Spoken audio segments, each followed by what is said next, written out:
This podcast is sponsored by ebookit.com, self-publishing solutions for the independent author and small press. Visit us today at ebookit.com. Welcome to the Toastmasters podcast, the official podcast of Toastmasters International. Hello, everybody. This is Greg Gazin. Now, having lunch with a friend can make for a great time, but have you ever thought of having lunch with someone you didn't know? That it could perhaps make for an extraordinary experience? Today, we speak with an individual who has decided that for a personal growth project, not only have lunch with just one stranger, but rather 500. And that gentleman is our guest today. He's Nick Bendel. He's the owner of Hunter and Scribe, a copywriting agency that creates content for property and finance businesses. Nick is also a Toastmaster, having been a member since 2016 and currently a member of Dynamic North Shore Toastmasters Club. When Nick isn't growing his business or doing public speaking, he's meeting new people and working towards that goal of 500 lunches with strangers. So far, Nick's tally is at 376. Now, perhaps since I'm meeting Nick for the first time and I do have a box of cookies in front of me, maybe that might be 377. I'm not sure. I'll have to ask. Nick is featured in the April 2024 issue of the Toastmaster magazine with an article by Laura Mishkind entitled 500 Lunches with Strangers, How One Toastmaster's Personal Growth Project Changed His Life. Coming to us today from Sydney, Australia, where he lives and works, Nick Bendel, welcome to the Toastmasters podcast. Thank you for having me, Greg. Well, first of all, it's quite a goal, and so far you're at 377. I guess to kick things off, Nick, please tell us a little bit about this personal growth project and why lunches? Back in 2018, I had a full-time job as a journalist, which I really enjoyed, and I started my business that I have today, a copywriting agency on the side, which I was doing before work and after work on the weekends, and the plan was eventually I would quit my job and go full-time in my business. And I thought, I have to make this business work. This business is my future. It has to work. It has to work. It has to work. But how do I make a business work? I've never had a business before. As I was running this through my mind every single day, it occurred to me, you know what? If I'm going to succeed with business, I probably need to change my outlook and my mindset because I am not a social person. I describe myself as an antisocial introvert. My idea of a good time is staying at home on my own with a book. So I thought, if I'm going to succeed with business, I'm probably going to need to improve my social skills and start putting myself out there and strengthen my mindset and build a great network. And these were very vague thoughts that were going through my mind over a period of several months, and I wouldn't have been able to articulate them then as clearly as I just have. As I was thinking these thoughts, I stumbled upon this woman from Melbourne, Australia. This was now in April 2019. Her name was Kaylee Chu. I'd never met her. I didn't know her. And she did a post on LinkedIn saying something like, I've just published my book about my experience having lunch with 100 strangers last year, i.e. in 2018. My first thought, Greg, was, what a stupid idea. Why would you have lunch with 100 strangers? Why would you have lunch with even one stranger? That is such a stupid idea. Because, of course, I'm an antisocial introvert. I couldn't imagine anything more uncomfortable or stupid than having lunch with all these people. But I was very curious. I thought, why did she do this? Who did she meet? How did she meet them? What did they talk about? What was the result of all her lunches? And there was a link at the bottom of her LinkedIn post, so I clicked on it, and it took me through to this website that she had just built for her new book. There were a few sentences describing this new book of hers, and funnily enough, the things she wrote in those few sentences were quite similar to these thoughts that have been going through my head in the past few months. So this woman, Kaylee Chu, she had social anxiety, which I didn't have, but she mentioned to get over her social anxiety, she had decided to have lunch with 100 strangers, and she massively improved her social skills, and she started putting herself out there, and she grew her mindset, and she started attracting all these opportunities. And I thought, oh my God, that's what I've been thinking. I immediately ordered a copy of her book, and it arrived a couple of weeks later, and I started reading it, and I was hooked from the first page, and I thought, I'm going to do what this woman did, and I'm going to have lunch with 100 strangers. But at some point in her book, Greg, she explained that even though her goal was 100, the lunches were so beneficial that by the time she got to 100, she had decided to keep going. And I thought, if I'm going to get to 100 and keep going, why call it 100 lunches? Why not call it 500 lunches? So that's how I've ended up having lunch with 500 strangers. And this woman, Kaylee Chu, she actually turned out to be my very first lunch. Wow. Now, you're not in the same city. You're quite far apart. Yes. So she's in Melbourne. I'm in Sydney. We're about 1,000 kilometers apart. So I actually flew to Melbourne for the day just to have lunch with her. That was an expensive lunch. It was, but it was a wonderful lunch. I got up at 5 a.m., went to the airport, flew to Melbourne, had lunch, went back to the airport, returned to Sydney, got home at 9 p.m. It was a long day, but a wonderful day. What did you talk about? Well, we talked about why she'd had all these lunches and her experience and how she changed. And we talked about why I was planning to have the lunches. And she was very, very supportive and encouraging what I could expect. And she was asking me what my plans were. So it was more about, there was a lot of talk about this exciting adventure that lay ahead of me. And that was August 27, 2019. And we've become friends and we've stayed friends and we've caught up quite a few times. In fact, we have this thing where every year on the anniversary, August 27, we have lunch. So our first lunch was August 27, 2019. The next year in 2020, we couldn't have lunch because the pandemic was going on and Melbourne at that time was in lockdown. Sydney wasn't, but Melbourne was. The next year in 2021, both our cities were in lockdown. Right. In 2022, she came to Sydney and we had lunch in Sydney. And then last year in 2023, we had lunch in Melbourne. So this year, it looks like we're going to meet in Sydney. That's awesome. So when you're having these lunches, what's the idea behind them? Well, there are a few things I was looking for, Greg, from these lunches, which I'm pleased to say I have been able to achieve. So I was looking to improve my social skills. I've done that. I'm now much more comfortable. In fact, I never really had an issue one-on-one, but I would often feel very uncomfortable if I was with a group, especially if I didn't know anyone, if I was at a party or a networking event. Now I'm fine in that situation. I've also really strengthened my mindset because I've met a lot of incredible people. And when you hang around those sorts of people, it rubs off on you.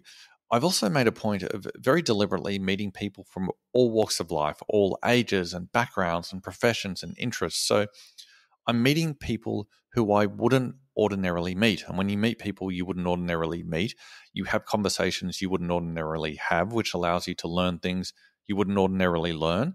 So that's been very beneficial. I've also learned a lot about human behavior, and I've also built an incredible network. Okay. I mean, the networking part is obvious. I'm trying to think, when you're looking at having lunch with someone and you're going to approach them, what is the approach? What's the win-win scenario? Well, I never try to sell it to them. I never explain how they would benefit from having lunch with me. I meet most people via LinkedIn, and sometimes I'll look for someone from a particular background. For example, I remember I spent a long time trying to meet a diplomat, so I kept sending cold messages to diplomats I found on LinkedIn. But funnily enough, none of them ever replied to me, which is not very diplomatic, but there you go. And so I will find someone who either is from a background where I want to meet someone from that background, or they just look interesting in some way.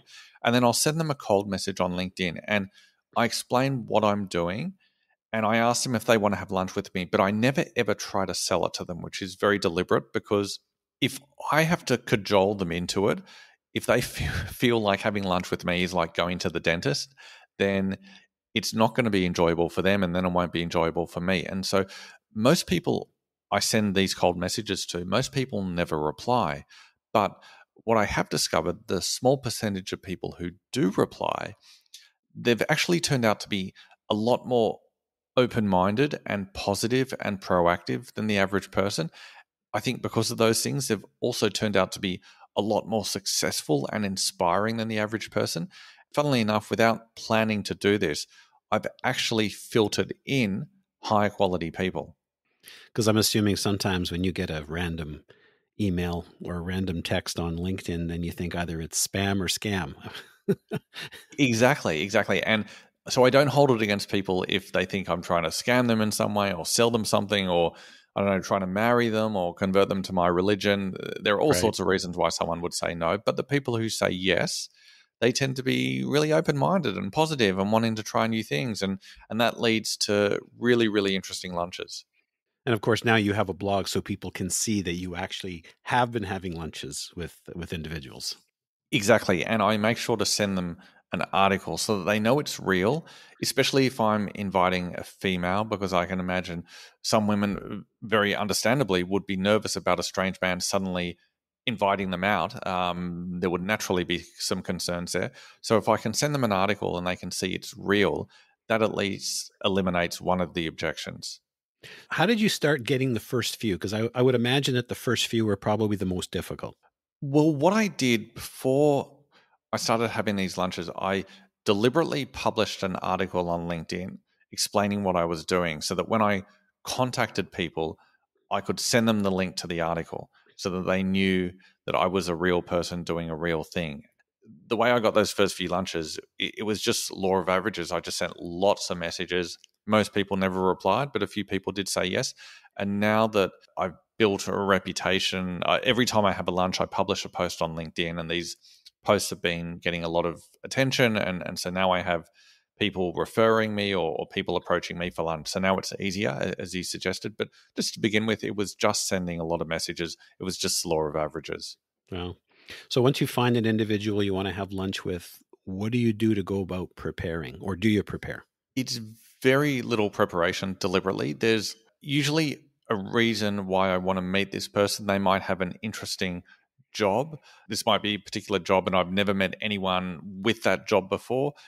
I will deliberately not do any preparation because now I'm curious to know about their job and I have a million questions, and I don't want to read about it. I want them to tell me. Or it might be that they're involved in some sort of project or organization that's interesting.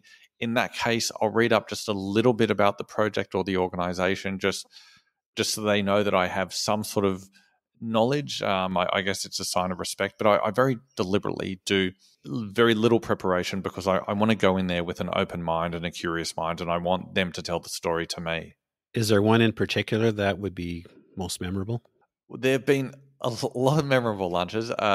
One that comes to mind is I had lunch with the former head of the hostage negotiation unit in New South Wales, the state where I lived. This guy was fascinating. A really nice guy too. His name is Steve. Of course, I had a million questions. I thought there's no way he's going to answer most of these questions. And to my astonishment, he answered all of them. That was an absolutely fascinating lunch. I can remember also having lunch with a magician, which was great. He showed off some of his tricks, which were just mind-blowing. And I had so many questions about how he learned to become a magician and the psychology behind fooling people. And I just found that such an interesting lunch. Another one that comes to mind is I had lunch with a prison governor, and just hearing him telling me why people end up in prison, their backgrounds, how people behave in prison, how you need to, if you're a warden or a governor, how you need to interact with these people. I just found that so fascinating.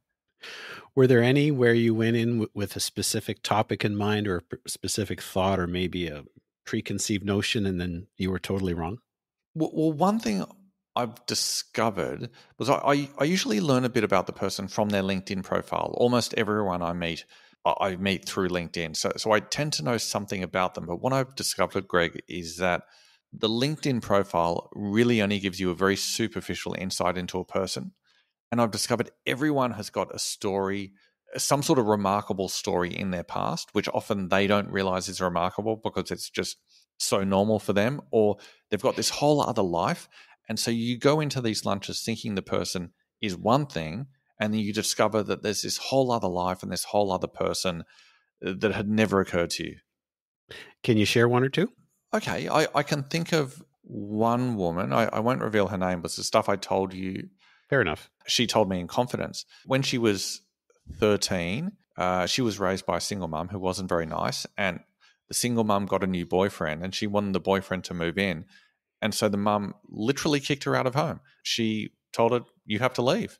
The mum wanted the boyfriend instead of the daughter, and so she was homeless and lived on the streets, but she kept showing up to school every day and did very well in school. ended up going to university, did very well there. She ended up starting a business, which is very different from her current business. She had kind of a branding agency, and she ended up doing work with world famous celebrities, Hollywood actors and actresses.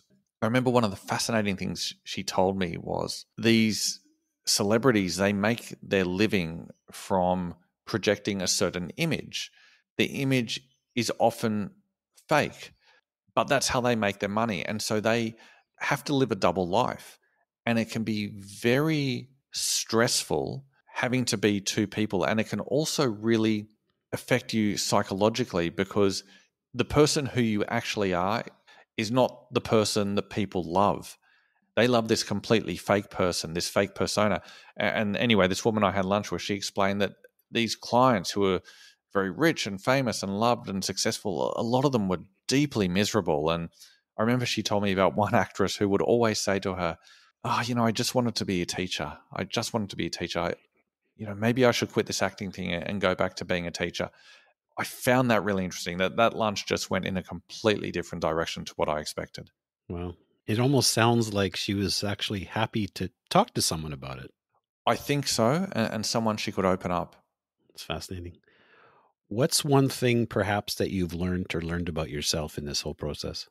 One thing I've learned about myself, and I guess this would apply to everyone, but we so often tell ourselves, I can't do this, I can't do that, and it becomes a self-fulfilling prophecy. I've discovered that if you just tried things, if you just start something, you can learn it. On a related note, one of the reasons we don't want to do these things is we're very concerned about the reaction of other people.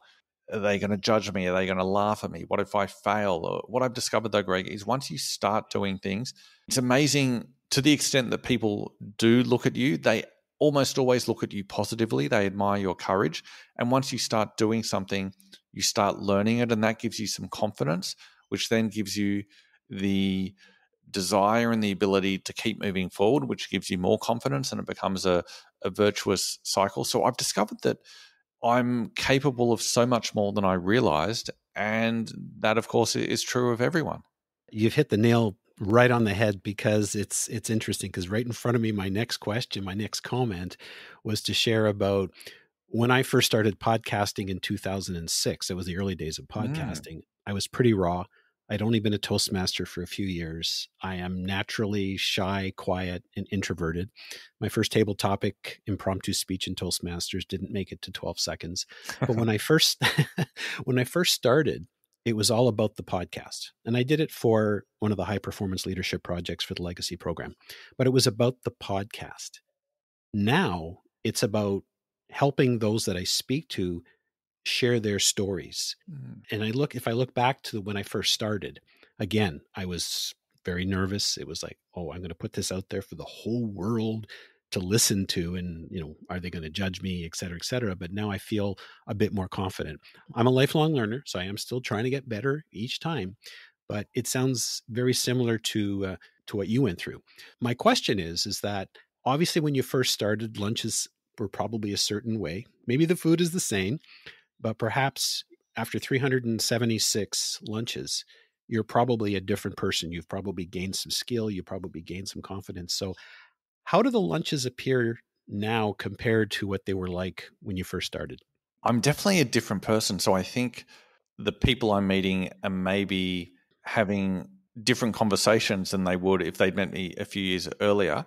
And I think I'm also now a better and more comfortable conversationalist. So the conversations flow more smoothly. And I think also because I'm a different person, I'm asking different questions than I would have in the past. And to the extent that I steer the conversation, I guess I'm steering it in different directions.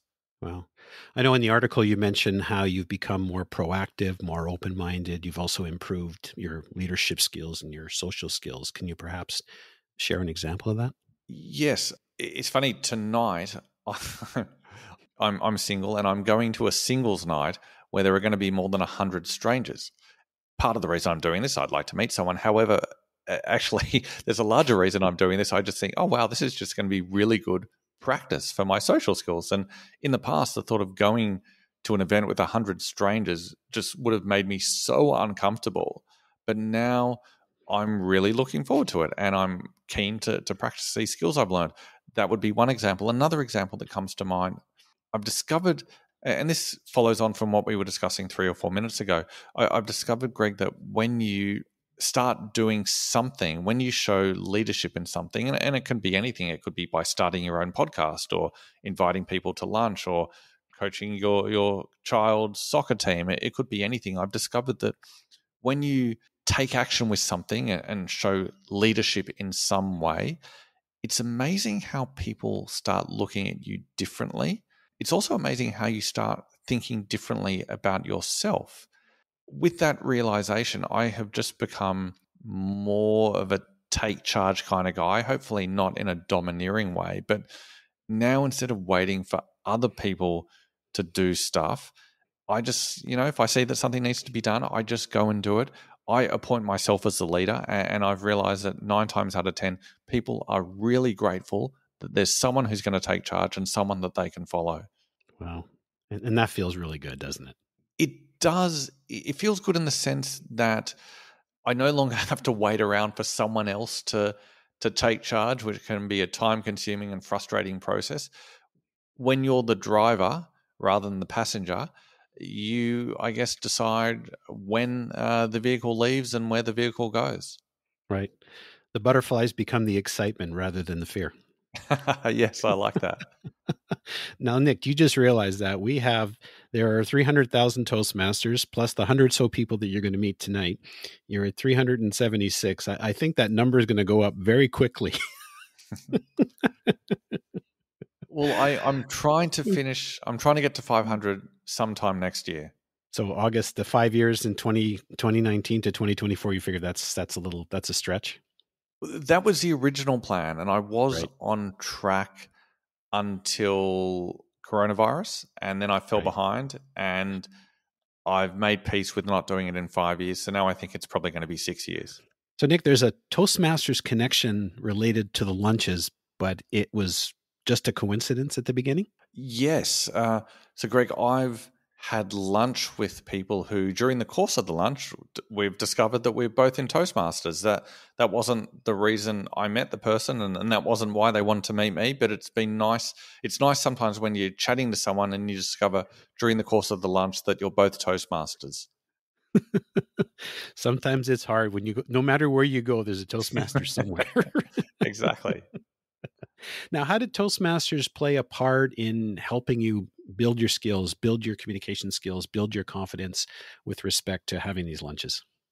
I think maybe in a couple of ways. I started going to Toastmasters in 2016 because I was terrified of public speaking, and I thought this would be something that would be good to learn from both a personal and a professional aspect. I started the year before in 2015 going on a personal development journey, trying lots of little things, and each little thing leads to the next little thing. And Toastmasters was one of those things that I decided to do as a form of personal development. I think if not for Toastmasters, and if not for the personal development steps that occurred before Toastmasters, and if not for the personal development steps that occurred after Toastmasters, I don't think I would have had these lunches at all. Because if I discovered this book from the woman Kaylee Chu in Melbourne who'd had 100 lunches, if I discovered that at a different point in my life, I would have just said, well, that's a stupid idea. It's not for me. But because I'd done this personal development over the past few years, I had a different mindset, and I was more open to growth and trying things. And Toastmasters definitely helped with that. And then once I started having these lunches, thanks to Toastmasters, I was a better communicator and more and better able to converse in a meaningful way with these strangers I was having lunch with. Well, interestingly, Greg, one thing I discovered from reading this book, 100 Lunches with Strangers by Kaylee Chu, the woman who inspired me, Kaylee mentioned in her book that her very first lunch was so hard for her because she suffered from social anxiety and found it really hard to meet new people. And so on that very first lunch, she said almost nothing. And as she mentions, it was so hard and uncomfortable for the other person because this other person was desperately trying to get her to talk and was trying to engage her and ask her questions. And Kaylee, just because she was scared and she wasn't a good communicator at that point, now she's brilliant, she really struggled to communicate with him. Thankfully, I've never had that social anxiety. So I think even from my first lunch with Kaylee Chu, I was okay. But from now having lunch with 376 people, I'm much, much better at it than I was. And I'm able to speak more confidently and articulately as a result. And it's amazing that after that first one, she just didn't call it quits right there, because I'm sure a lot of people would have. She actually wanted to. The thing that inspired her was she wanted to teach her young children about resilience and perseverance. And she thought if she gave up, it would send a really bad message to her children. So that was actually what forced her on. Wow.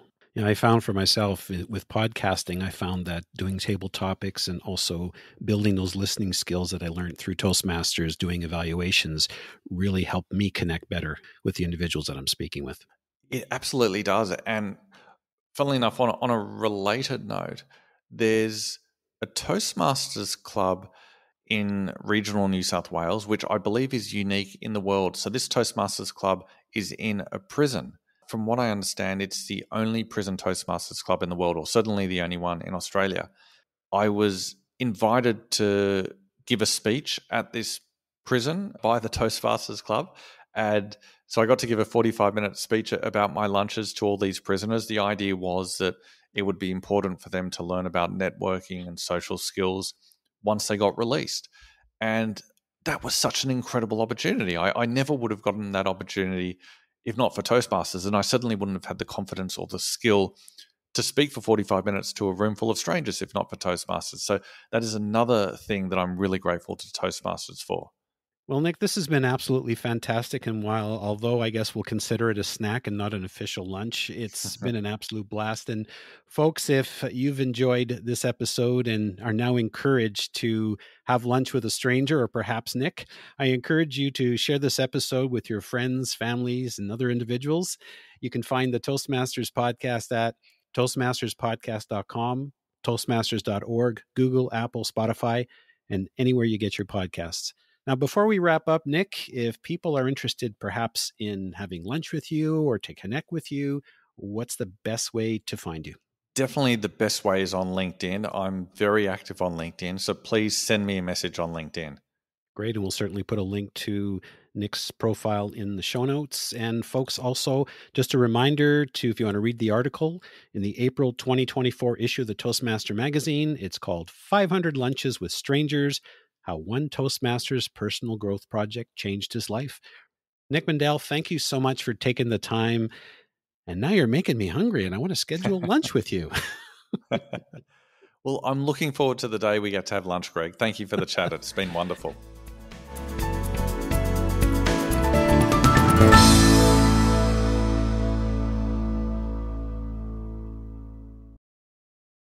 Ever imagined a book written just for you? Introducing Books.ai. We're not just another bookstore. We're the future of reading. Our state-of-the-art AI adapts each book to your specific needs, creating a personalized masterpiece. Visit Books.ai now, that's POOKS.ai, and use the promotion code SPOTIFY for a whopping 50% off. Books.ai, your personalized book awaits.